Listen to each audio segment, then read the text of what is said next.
लाख बख्शिश किसे कहा जाता था? ये आपको कुतुबुद्दीन ऐबक को कहा जाता था। उसके बाद सवाल पूछा, सोन नदी का उद्गम स्थल क्या है? सोन नदी का उद्गम आपको अमरकंटक की पहाड़ियों से है।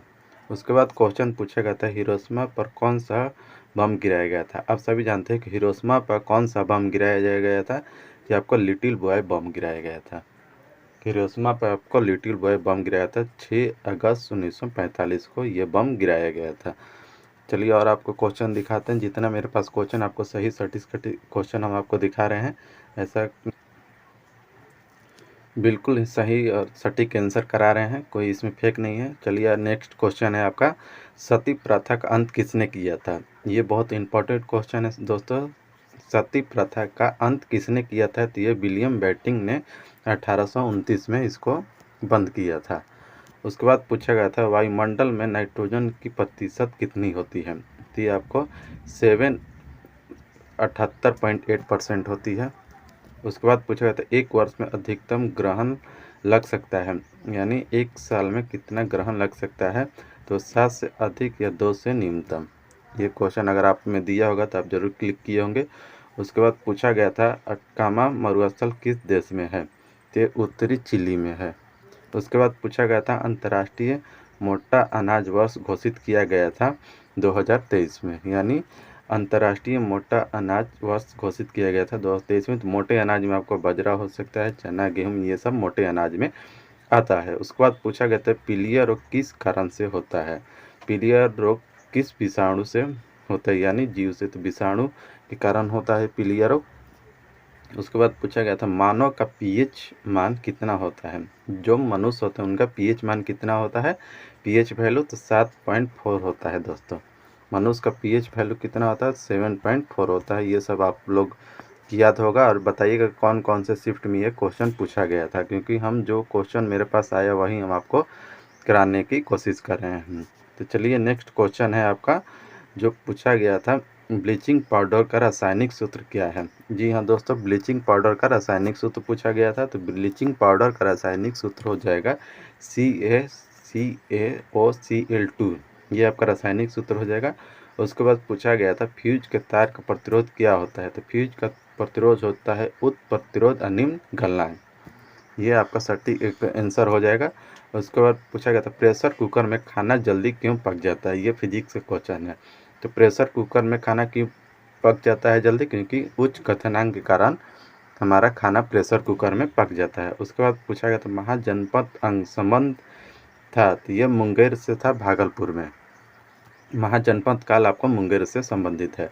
उसके बाद पूछा गया था, सवात को की नदी के लेखक कौन है? तो ये राजा राय मोहन राय हो सकते हैं। क्या पूछा गया है, सवात कौमुदी के लेखक। ये क्वेश्चन कुछ अधूरा लग रहा है क्योंकि सही से हम लिख नहीं पाए थे। उसके बाद पूछा गया था, पॉकेट बीटो का संबंध राष्ट्रपति कब करते हैं?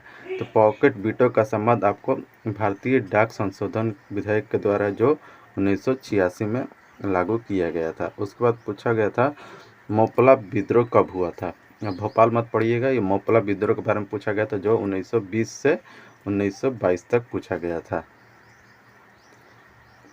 ये हो गया आपका। उसके बाद पूछा गया था, नेक्स्ट क्वेश्चन आपका पूछा गया है, भीम संबंध वन जीव अभयारण्य किस जिले से है? तो आपको मुंगेर से हो सकता है। उसके बाद विद्युत चुंबकीय तरंग के बारे में क्वेश्चन पूछा गया है, जिसका सही आंसर हो जाएगा गामा किरण। उसके बाद पूछा गया था, हाइड्रोमीटर से क्या मापा जाता है?